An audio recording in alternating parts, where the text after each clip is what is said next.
níbi tí Ọ̀rúnmìlà tó ti fi agídí tó ti fi bá ọmọ lọ́mọ sùn, níbi tí Ọ̀rúnmìlà ti gba pátá lọ́wọ́ ọmọ lọ́mọ nígbà tí ọmọ yẹn ń sùn.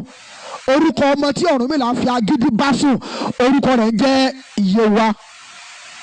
Ìwé tó wà lọ́wọ́ mi ni wọ́n pè ní 16 great poems of Ifá, written by Baba Wande Abimbola, tí wọ́n jẹ́ olúawo fún gbogbo awo, olórí awo àgbáyé àti nílẹ̀ yìí àti lókè òkun, àwọn olórí awo. Lẹ́ẹ̀kan sí mo kí gbogbo wa tá lórí ọ̀fẹ́ láti máa gbọ́ mi. Ẹ já share program yìí, ẹ já follow àkáǹtì yẹn, ká share program yìí fún àwọn babaláwo, àwọn àwòrò ṣàṣà, àwọn awo tọmọdé ẹ̀ta tí wọ́n lè sọ fún wa pé rọ́ọ̀nì Baba Wande Abimbola pa níbi tí Ọ̀rúnmìlà ti fi agídí bá ọmọ lọ́mọ sùn. Àwọn èèyàn ní mọ́kànjọ́ láfẹ́ dalẹ̀ Yorùbá rú, wọ́n ti gbàgbé wípé àwọn ọmọ àlè kan ló dìde tí wọ́n ń kọ̀ndẹ́mù Báíbù. Àwa náà wá ń sọ fún wọn wípé wọ́n ní ìwé tí wọ́n kọ kalẹ̀, àfẹ́ lọ́bẹ̀ tẹ́lẹ̀ ni, àmọ́ báyìí àti lọ́bẹ̀ ẹ jẹ́ káwa náà ka ìwé yìí tí í ṣe ìwé Baba Wande Abimbola, olórí awo lọ́jọ́ awo lókè Ifẹ̀.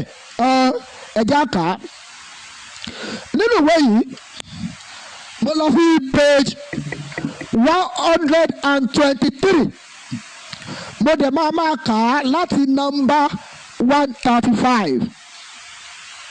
Ó kà báyìí wípé kábíyèsí Ọlọ́run. But Orunmila replied that he did not forget that he was driving to her by force.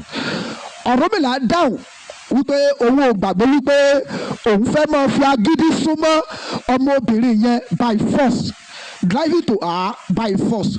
Ó wá ní he therefore did he suggested ọmọbìnrin yẹn náà gẹ́gẹ́ bí plan Ọ̀rúnmìlà. Ọmọbìnrin yẹn ò mọ̀ pé Ọ̀rúnmìlà ti ní plan. Gẹ́gẹ́ bí plan Ọ̀rúnmìlà, ọmọbìnrin yẹn náà work according to the plan. Ìtọ́ Ọ̀rúnmìlà fẹ́ lọ́mọbìnrin yẹn ṣe, kí wàá lọ́rúnmìlà fẹ́ ẹ máa gbọ́ o. Wọ́n ní the lady was sleeping near the door inside her bedroom. Ọmọbìnrin yẹn ń sùn nínú yàrá rẹ̀ lórí bẹ́ẹ̀dì yẹn wá súnmọ́ ẹnu ọ̀nà near the door. Orunmila ideally lay down. Orunmila wá fi ọgbẹ́ dọ̀bálẹ̀ láìṣe kú láìṣe ológbò. Orunmila wá fi ọgbẹ́ dọ̀bálẹ̀. He lay down.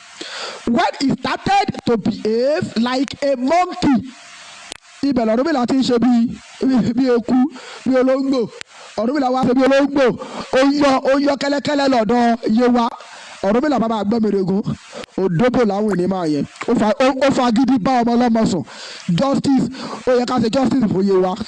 Okay, ó wá ní that was how Ọ̀rúnmìlà crawl until he get to Yéwá.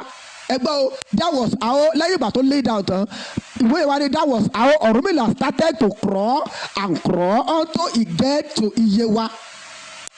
Ó yọ kẹ́lẹ́kẹ́lẹ́ bí ológbò tí tó fi dọ́dọ̀ Yéwá. Ó wá ní but the lady pretend to be sleep. Ọmọbìnrin yẹn ti bọ̀ pé Ọ̀rúnmìlà ti wọlé.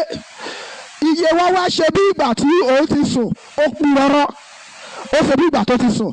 But the lady pretend to be sleep. Ọ̀rúnmìlà started to remove the lady's cloth. Ó gba pátá di ọmọ lọ́mọ. Ọ̀rúnmìlà bẹ̀rẹ̀ sí ní yọ aṣọ ẹ̀, ó gba pátá di ẹ̀. Bàbá fẹ́ bẹ̀rẹ̀ iṣẹ́, ó fẹ́ tẹ̀ná, ó fẹ́ wá gbégi lódò. Ọ̀rúnmìlà kú iṣẹ́ o. Ọ̀rúnmìlà started to remove her cloth, but the lady said nothing. She said nothing. Ọmọbìnrin yẹn ò sọ̀rọ̀, ó pin rọrọ síbẹ̀, ó wu Ọ̀rúnmìlà bó ṣe ń ṣe. Wọ́n ní ọmọbìnrin yẹn ò sọ̀rọ̀. Ó wá ní and she too had no children. Ọmọbìnrin yẹn náà ó rò nínú ọkàn rẹ̀ pé nígbà tóun náà kúkú lọ́mọ òun ò bímọ, okay, kó sì mọ wo nǹkan tí ó fẹ́ ṣẹlẹ̀. And she too had no children. Ó wá ní and okay, wọ́n wá continue. All their menstruation were not flowing up by then. Menstruation ọmọ yẹn ó ń ṣe period, àmọ́ menstruation rẹ̀ kò wá dáadáa, ó wá díẹ̀díẹ̀ ni. Ó ní all her menstruation were not flowing up by then when he have sexual intercourse. Orunmila close to Iyewa. Ẹ̀rí báyẹn. Kí ló pè ní sexual intercourse? So Orunmila bá sùn, ó bá sùn pẹ̀lú ìṣú tẹ̀jẹ̀tẹ̀jẹ̀ ló kóbo, ó ti kù bọ̀bọ̀ Iyewa lábẹ́ tẹ̀jẹ̀tẹ̀jẹ̀. Orunmila eléyìí ṣèbọ́lì kì í ṣe ìyẹ̀pẹ̀ bọ́ra ni. Wọ́n ní kọ́lé ọ̀run ló ti rọ̀ wá kọ́lé ayé. Kí ló dé tó rẹ́pù àwọn èèyàn lórí ilé ayé? Ẹni tó rẹ́pù gẹ́gẹ́ ló ti rí, tó bá jẹ́ pé Orunmila rọ̀ wáyé ni. Ibo ló ti rí Iyewa tó lọ fagídí rẹ́pù? Ó yẹ ká yí ọpọlọ àwọn abọ̀rìṣà, ó yẹ ká yí ọpọlọ wọn wò. Ibo ló ti rí? Ìbéèrè pọ̀ bẹ́ẹ̀. Awali, and the lady cooperate with him. The lady cooperate with him. He started to walk upon her, and the lady dislike it. Orunmila wá bẹ̀rẹ̀ sí ní ṣiṣẹ́ lórí ẹ̀, ó kòbó ipò wọ́n wá ní, but the lady dislike it. Until the following morning, after preparing breakfast for him, she told him to go back home. Nígbà tó wá di àárọ̀ ọjọ́ kejì tí Iyewa wá dá iná orí ẹ̀fọ́ ẹlẹ́mìí méje fún Orunmila. Orunmila wá jẹ́ tó wá bàbá eléyìí tó ṣe lánàá tó mọ̀ bá tiẹ̀ lọ lórí ibú padà lé yín bó ṣe lé Orunmila lọ lé nìyẹn. Ẹyẹ lẹ́bọ̀ ṣé tòótọ́ ni Orunmila fi agídí ló fi bá ọmọ ọlọ́mọ sùn tí wọ́n ń pe orúkọ rẹ̀ ní Iyewa? Ẹ dá wa lóhùn. Ṣé bàbá ayé nìyẹn tó fi agídí lùyàn ní kùmà abẹ́? Ògo ni fọ́lọ́run lókè ọ̀run. Thank you.